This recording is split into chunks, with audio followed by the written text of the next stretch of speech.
দেখেন এর ভিতরটা কত ক্ষত-বিক্ষত হয়ে আছে।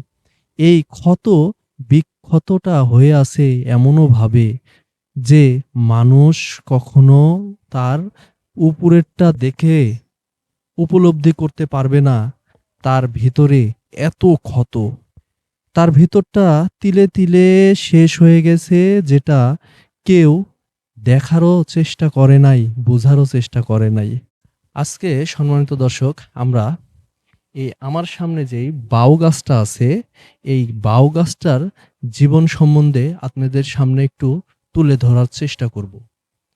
দেখেন, এই যে বাউ গাছটা, এই বাউ গাছটার কথা বলতে গেলে একটা ছোট্ট কথা না বললেই নয়। আমরা অনেক আগে থেকে শুনতাম, উপরে ফিটফাট, ভিতরে সদরঘাট। এই কথাটা আমরা ছোটবেলা অনেক শুনতাম। আসলে এই বাউ গাছটা দেখার পরে এই কথাটার সাথে মিল পেলাম। অনেক সুন্দর মিল পেলাম। কেননা এর উপরে সবুজে শ্যামলে ভরা। আর উপরটা কত সুন্দর ফিটফাট।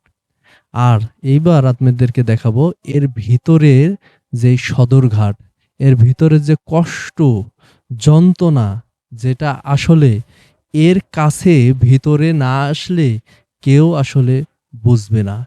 দেখেন এর ভিতরটা কত ক্ষত-বিক্ষত হয়ে আছে। এই ক্ষত-বিক্ষতটা হয়ে আছে এমনভাবে যে মানুষ কখনো তার উপরেরটা দেখে উপলব্ধি করতে পারবে না তার ভিতরে এত ক্ষত। তার ভিতরটা তিলে, তিলে শেষ হয়ে গেছে, যেটা কেউ দেখারও চেষ্টা করে নাই, বোঝারও চেষ্টা করে নাই।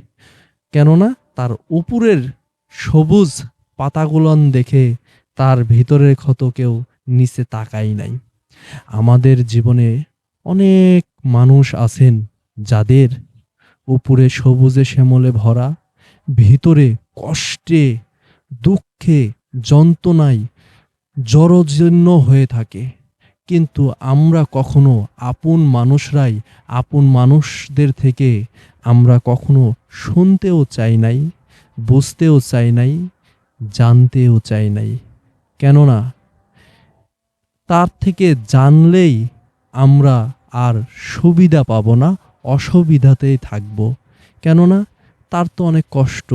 এই কষ্ট যখন বুঝতে পারবো নিজে, তখন তার থেকে আর কখনোই কোনো ভালো ফ্যাসালিটি পাবো না।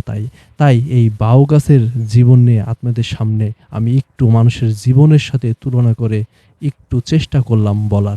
তো এই ছিল আজকের মতন বাউ গাছ নিয়ে আমাদের জীবনের সাথে কিছু মিল, কিছু সম্পর্ক।